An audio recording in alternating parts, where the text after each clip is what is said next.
ପାଳ ଯଦି ଏ ଜିଲ୍ଲାରେ କୌଣସି ସମସ୍ୟା ହୁଏ, ଦୁଃଖ କଷ୍ଟ ଆସେ, ଦାରିଦ୍ରତା ଆସେ, ତାହେଲେ ଜିଲ୍ଲାପାଳ ଶୁଣିବେ, ସରକାରଙ୍କୁ ଜଣାଇବେ। ମେରିଆ ଆସିକି ବସି ପଡିଛନ୍ତି ଖରାରେ ନା ନାହିଁ। ତ ଆମର ଏଇ ଯୋଉ ଦୁଃଖ କଷ୍ଟକୁ ଜିଲ୍ଲାପାଳ ଶୁଣିବେ, ତାଙ୍କ କର୍ତ୍ତବ୍ୟ ଏଇଟା। ଆପଣ ମାନଙ୍କର ତେଲ ଲୁଣ ସଂସାର ଭିତରେ ଯୋଉ ପଇସା ଖର୍ଚ୍ଚ କରୁଛନ୍ତି, ସେଇ ପଇସାର ଟ୍ୟାକ୍ସରେ ପ୍ରଶାସନିକ ଅଧିକାରୀ ପଇସା ପାଉଛନ୍ତି, କଲେକ୍ଟର ମଧ୍ୟ ପଇସା ପାଉଛନ୍ତି। ମାଲିକ କିଏ? ସେ ଏଠି ମାଲିକ ହଉଛନ୍ତି ଆପଣ ମାନେ, ମାଲିକ ହଉଛନ୍ତି ଆପଣ ମାନେ। ସମୟର ବିଡ଼ମ୍ବନା, ସମୟର ବିଡ଼ମ୍ବନା। ଆଜି ଏକ ଶୁଭ ଦିନ। ମାଲିକ ଆଜି ରାଜରାସ୍ତାରେ, ଆପଣ ମାନଙ୍କ ଟ୍ୟାକ୍ସରେ ଦରମା ପାଉଥିବା ଅଧିକାରୀ ଏସି ଚମ୍ବରରେ। ଏହା ସତ୍ୟ ନା?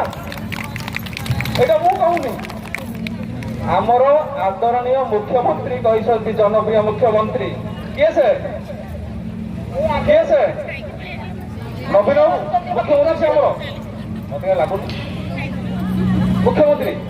ମୁଖ୍ୟମନ୍ତ୍ରୀ କାମ କଣ? ମା ମାନେ 44 ଦିନ ବସିଲେ କୋଉଠି? ବସିଲେ ଆନ୍ଦୋଳନରେ। ପ୍ରତିଶ୍ରୁତି ଦେଲେ ଫେବୃଆରୀ 2nd ସପ୍ତାହରେ ଆପଣଙ୍କ କଥା ବୁଝିବେ। ସିଏ ପୁଣି କିଏ କହିଲେ? ମୁଖ୍ୟମନ୍ତ୍ରୀଙ୍କ ଦ୍ୱାରା ନିଯୁକ୍ତି ପାଇଥିବା ସେକ୍ରେଟାରୀ, ଯିଏ ମୁଖ୍ୟମନ୍ତ୍ରୀଙ୍କ ଜଷ୍ଟ କାର୍ବନ କପି ଅବିକଳ ଚିଫ ସେକ୍ରେଟାରୀ ନା କି ଲେଖିକି ଦେଲେ, ଲିଖିତ ପ୍ରତିଶ୍ରୁତି। ସିଏ ମିଛ କହିବେନି କେବେ। ବଦଳି ହେଇଗଲେ। ଜଗନ୍ନାଥ କରନ୍ତୁ ତାଙ୍କର ମଙ୍ଗଳ ହଉ। ତ ଭଉଣୀମାନେ ସମସ୍ତେ ଶୁଣୁଛନ୍ତି ମୋ କଥା? ତ ଘରରେ ଆସୁଛନ୍ତି, ଘରକୁ ଯିବେ, ଘରେ ପଚାରିବେ, ଘରର ପିଲାମାନେ ଘରେ ଗଲେ ପଚାରିବେ, ପଡୋଶୀରେ ପଚାରିବେ, ଅଙ୍ଗନବାଡି ଦିଦି ଭଉଣୀ ଆପଣ ଯାଇଥିଲେ ଆନ୍ଦୋଳନ କରିବାକୁ 44 ଦିନ, ସରକାର ଶୁଣିଲେନି, ମିଛ କଥା ଦେଇ ଭଣ୍ଡେଇ ଦେଲେ। ଯିଏ ମିଛ କଥା ଦେଇ ଭଣ୍ଡେଇ ଦେଇପାରେ, ସିଏ କେବଳ ରାଜ୍ୟର ମୁଖ୍ୟମନ୍ତ୍ରୀ ହେଇପାରେ। ମା ମାନେ ମୁଖ୍ୟମନ୍ତ୍ରୀ ହେଇପାରେ। ମୁଖ୍ୟମନ୍ତ୍ରୀ ଆମେ ନିର୍ବାଚିତ କରୁଛୁ ମୁଖ୍ୟମନ୍ତ୍ରୀ, କିନ୍ତୁ ଆଦର୍ଶ ମୁଖ୍ୟମନ୍ତ୍ରୀ ହେଇପାରିବେନି। ହେଇପାରିବେ? ତାହେଲେ କଣ କରିବା?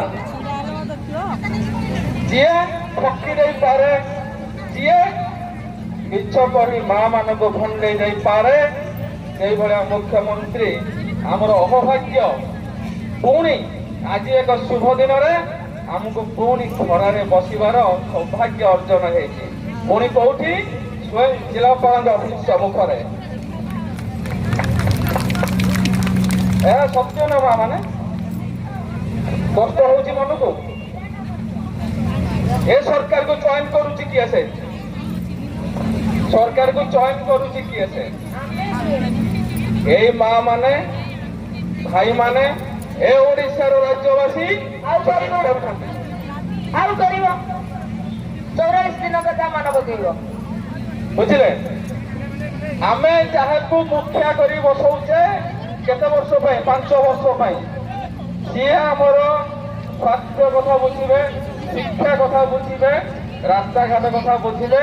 ବାକି ଆପଣ ମାନେ ଯୋଉ କର୍ମଚାରୀ ଅଛନ୍ତି, ସେମାନେ କିଭଳି ଭାବରେ ସ୍କୁଟି ଚଢ଼ି ବସିବେ, ଖରାରେ ବସିବୁ। ଏ ହଉଛି ସରକାରଙ୍କ ଶାସନ।